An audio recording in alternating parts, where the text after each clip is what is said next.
everyone! So gagawa tayong yung 1 pack na tikka masala. Lahat ng mga ingredients nakasulat sa likod. So ito yung instant masala guys. Masarap talaga ito. So gumamit lang tayong matte na flotte kung mayroon kayong heavy cream or coconut. So, mayroon tayong 4 deciliter na tubig. Ito, gagamit tayo ng 3 deciliter dito. And mayroon tayong garlic and onion. Ang gawin natin ngayon, guys, so, mayroon tayong 3 pieces na chicken breast. Ikakat lang natin into slices. Ikakat lang natin ito. Na manipis lang siya. And then cut natin into slices na manipis.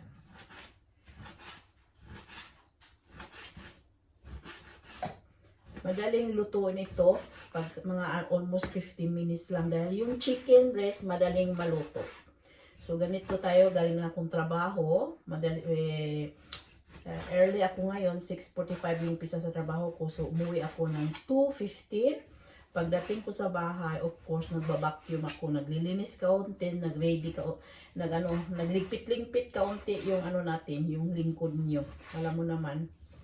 So, ganito lang guys, kakat lang natin to into slices. Yan. Meron tayong 3 piraso, mga almost half kilo yata ito. Yan. Cut lang natin.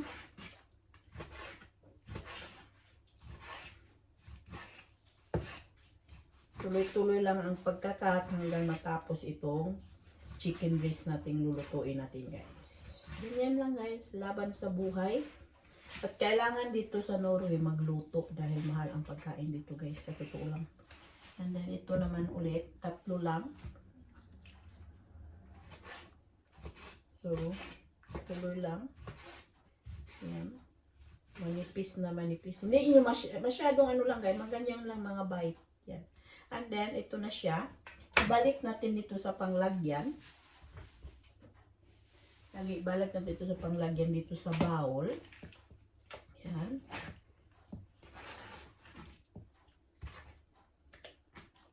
Yan, isit aside natin ito. Diba? Take away. And then, meron tayong pepper and salt lang. Salt lang ang pepper, guys. Kompleto na ito. May salt at pepper. That is it. And then, mayroon tayong cornstarch. Kasi usually gagamit akong cornstarch dahil para to make it the chicken tender. Little bit, not much. And then, imimix lang natin ito. Yan. So, ready to fry. So, i-fry na natin ito. So, start cooking. Na-fry ko muna yung vegetable, yung broccoli. Hanggang siyang maluto. Dahil ihalo natin ito sa tikka masala. So, ito na isit aside na natin. Dahil luto na vegetable. Half cook lang ito guys. Hindi kailangan itong palutuin ng matagal. And then, ang sunod natin gawin, mayroon tayong olive oil. Not much. Yan. And then, onion and garlic.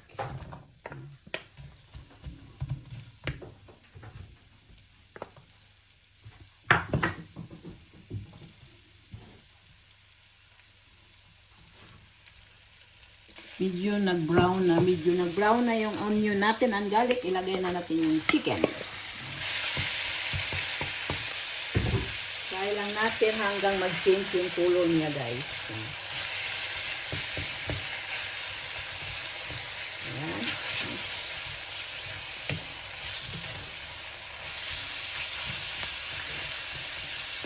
Madali yan ito guys. Mga almost 30 minutes makakain na kayo ng dinner. Sa pamilya ninyo, tuloy-tuloy lang pag-fried natin hanggang ito mag-change color siya.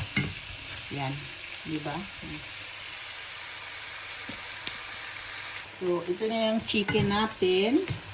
Nag-iba na yung color. Hindi kailangan natin i-fry ito matagal para hindi siya mag-dry yung chicken. Diba? Ganyan ako mag-fry guys. Lagyan ko lang siya ng pepper. Little bit to make it extra yummy. And then oyster sauce and sesame oil and oyster sauce. Tansya-tansya lang ang pag-ano ko guys. Dahil mayroon, yung ano, ang tikala na instant na pop, ready na siya. So, i-set aside lang muna natin to guys. Yan. And then, mag-uwin tayo. Dito guys. Uwin natin ito dito not oil. And then, ilagay natin yung tubig. Yan. Ganyan ako magluto guys. Parang separate. Usually, separate. Ilagay natin tubig. Yung 4 deciliter na water. And then, meron tayong 3 deciliter na yung milk. No, then, food na cream. Yan, i-ano lang natin yan. And then, ang sunod natin gawin, halo lang natin ito. And then, ihalo natin yung 1 pack na tikka masala, guys. Ito lang. Instant ito, guys. Halo lang natin dito. Yan. Ganyan ako magluto, guys. Parang hindi siya yung chicken natin titigas. So, ihalo lang natin ito. Pabayaan lang natin ito kumukulo. Ganyan ako magluto, guys. Iba-iba tayong technique sa pagluto. Yan. Yan ang instruction nandito sa likod. Lahat ang instruction nandito sa likod.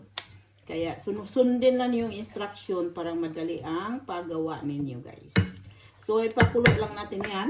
Pakuluin lang natin hanggang kumukulo. I-add natin yung chicken ulit. So ito na, kumukulo na siya yung sauce natin, guys. And then nag-tick na siya, medyo maano siya na maano siya. And then i-add natin yung chicken. Ganyan ako magluto. Siniparet ko parang hindi siya titigas yung chicken natin. Yan. This chicken going done. That is yummy, guys. Ganyan ako magluto ng pagkain ng ganyan, guys. Pagkain. It's yummy.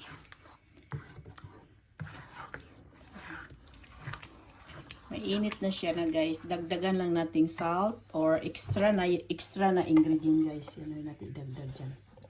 Diba? Po siya ng pepper for extra yummy. And then, lagyan ko siya ng oyster sauce. Diba? A little bit salt. Lagyan nating salt. A little bit salt. And then ito i-add natin yung broccoli, guys. Yan. So, that is for dinner today. Yan. Ito na yung marami na siya nagagawa, guys. Yung 3 breast chicken. Kinakat ko lang siyang slices. Marami nang nagawa. Yan. Ito na luto na siya, guys. That is video for today. And this is yummy. Tikman lang natin. So, that is for video for today, guys. Yan.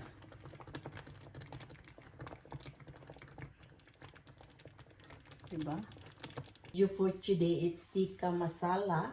Chicken breast with broccoli. Eat with potato or couscous, guys. Easy it. Eating time. Tikman natin, guys. Kung masarap bang luto natin. Ang sa akin, inuna ko muna yung chicken fry and then yung niluto ko muna yung broccoli and then minix ko na sa sauce para hindi siya malutong matagal yung chicken sa sauce. Perfect. Nag-additional lang ako siya ng pepper, salt, and oyster sauce. Sarap, guys, sa totoo lang. Ganito. Oh.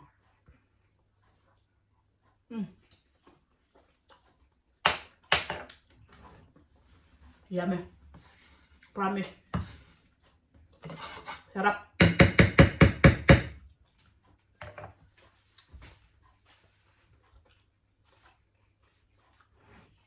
So, paki-likes, paki-share, and paki-subscribe. Huwag kalimutan pindutin yung bell button. And thank you for watching. See you for the next video. Let's eat dinner time. This is it, guys. Eating time. That is tikka masala, chicken tikka masala. May couscous tayo and then potato. So eating time na tayo, guys. Guys, yung chicken tikka masala. Yung chicken ko na sinisiparate ko pag fried, juicy and napaka ano siya, guys. Juicy na juicy, hindi siya matigas dahil half cook lang tapos nilagay ko gumawa ko ng sauce, ginawa ko yung sauce sa tikka masala, and then ina-add ko ulit, and then done. That it is. Napaka-soft. And juicy.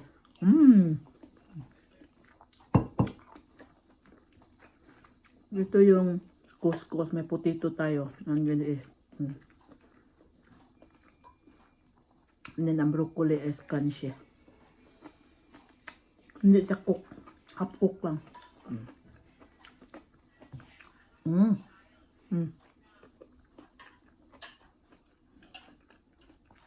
Video for today. Thank you for watching. Paki-like, paki-share, and subscribe. See you for the next video.